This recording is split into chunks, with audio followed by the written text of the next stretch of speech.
Now? Hi, my name is Christina Ogawa. I wanted to share with you about my missions trip that I went on in August of 2013. I went with a team through Saddleback to help the women that are afflicted from human trafficking. I went to Rawanda, Africa.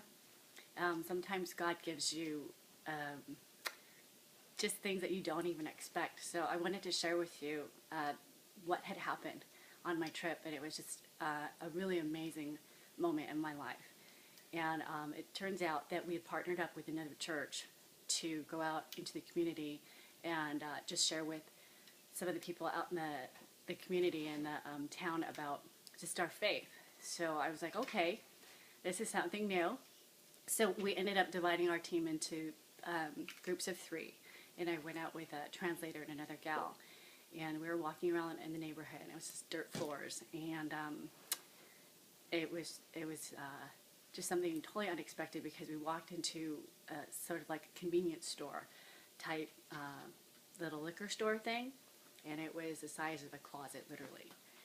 And when I peeked my head in there was about 9 men in there, and I was thinking in my head, there's no way that I'm walking in there. All these thoughts came into my mind like, I'm going to get robbed. I'm carrying a substantial amount of cash, and I was thinking, I could get raped or mugged or whatever.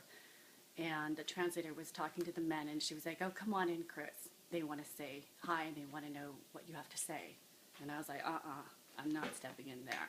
She's like, come on, Chris, please, honestly. So I walked in there, and these men were sitting down. They didn't look all the friendliest at first, and I was like, this is something really, made me really nervous.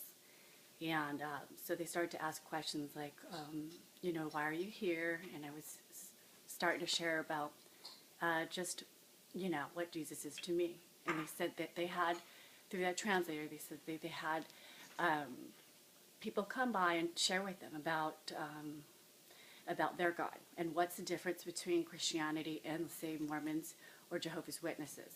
And so I started to share just how much God meant to me and why I came out to Africa, and that my God is about a God of love, and he died for our sins, and so on.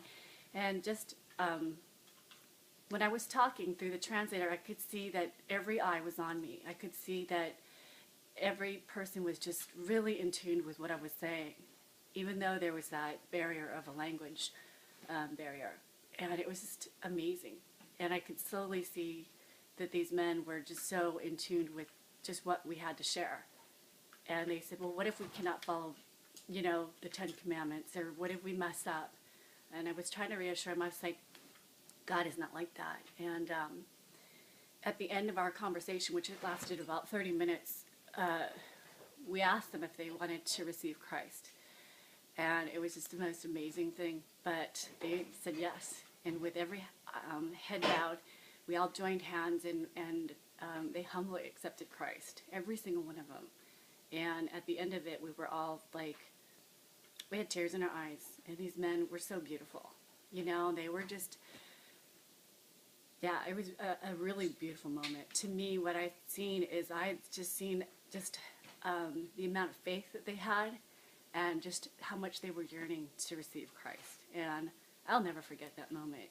I planned on going on this trip thinking I was just going to do, human trafficking, and we did talk to a lot of women, but I never expected this, and God uses us in amazing ways, and I will never forget this moment, and it was really amazing. So anyways, that's part of my story. Thank you for listening. And that was like 3.5 minutes.